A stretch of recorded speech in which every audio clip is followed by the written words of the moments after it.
Assalamualaikum warahmatullahi wabarakatuh. Tepang dang wadai sarang sim kuring mang oleh dina dongeng Sunda silat anu janten judul si Ebod jago tanjakan. Mugi-mugi dongeng anu kapedangkeun ti sim kuring janten panghibur kana kalbu pang bebenah oge kana manah. Kanu nuju ngarandapan kasenang kadeah tong hilap babagi kasenangan ka sasami.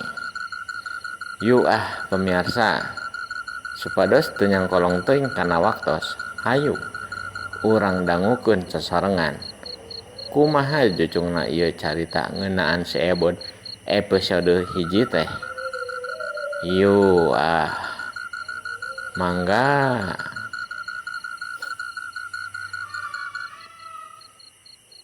Lembur Cipasir, lembur anu hegar.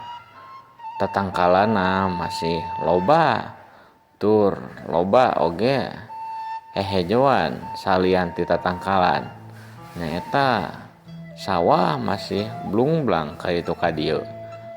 Tur kitu oge kekabonan loba keneh anu janten pangebon tur nu janten panyawah.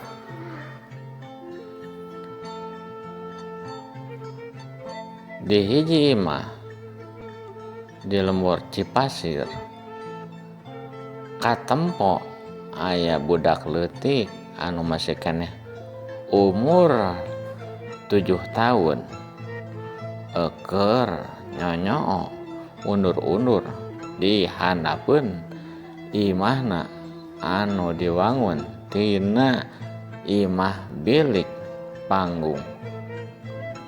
Eta budak leutik teh teu lain anu bakal janten boga lakon dina ieu carios. Nyaeta si Ebod teh si jago tanjakan. Si Ebod sapopoena teh emang jarang dibaju lamun keur ulin. Manehna mah sok ukur di cecalana hunggul jeung tara di sendal. Karesepna nya kitu. Mun ulina teh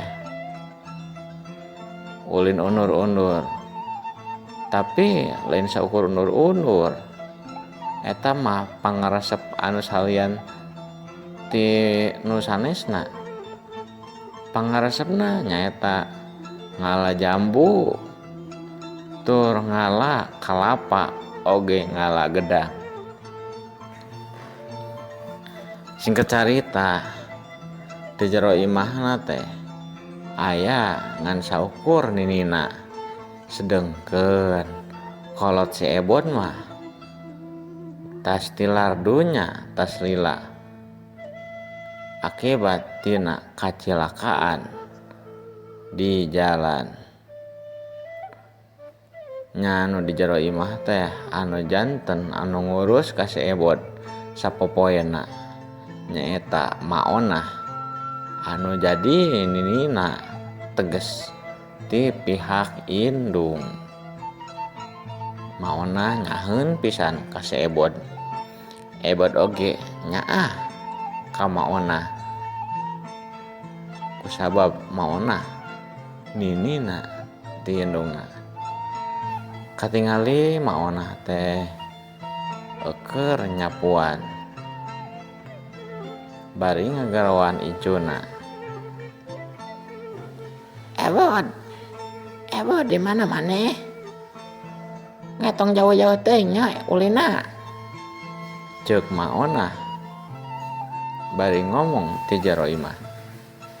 Si Ebod anu keur nyawa undur-undur tapi ngadengin sora ninina manehna ngawaler. Ngana nya kanggar nyawa undur-undur. Nya biasa dipepir. Tembah si Ebod. Aing ngadengin encuna aya dipipir keur nyao karesepna. Maona teh hatena aja henteu melang deui. Aku sabab incuna henteu ulin jauh. boh gitu ulin ka sawah anu rada tebih ti imah.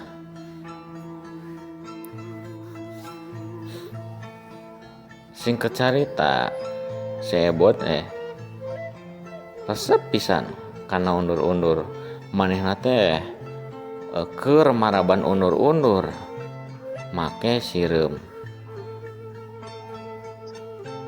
Menit tonggengan si Ebot teh karena merhatikeun eta kaulinana. Katingali si undur-undur teh geus rampus pisan tur sireumna geus beak di dahar. Si Ebot neneangan deui sireum. Tadina mah sireumna teh nu jadi parabna meunang tina bilik ti luar. Ai pek teh si sireumna teh geus eueuh, geus beak meureun. Geus dialan ku si Ebot. Antukna mah si Ebot teh neangan sireumna dina tangkal jambu anu biasa ku manehna ditelekel. Tangkal jambuna teh teu jauh, masih kena di pipireun imahna, di kebon imah ninina. Manehna teh nyamperkeun kana tangkal jambu. Bari gegaro beuteung. Bujal doso ka mana wae.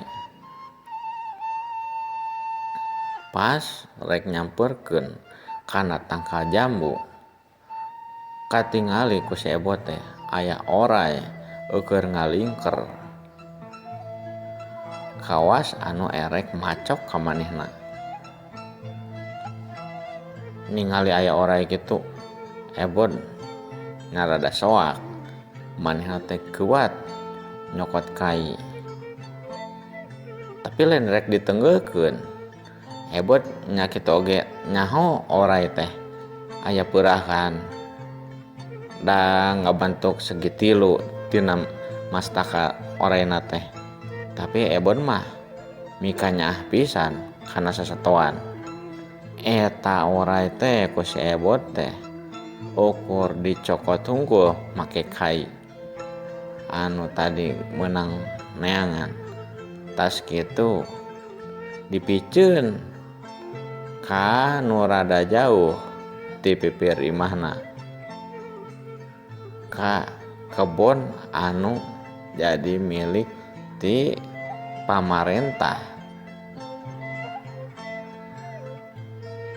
Ku Ebot teu dipikeun eta oray ka kebon batur.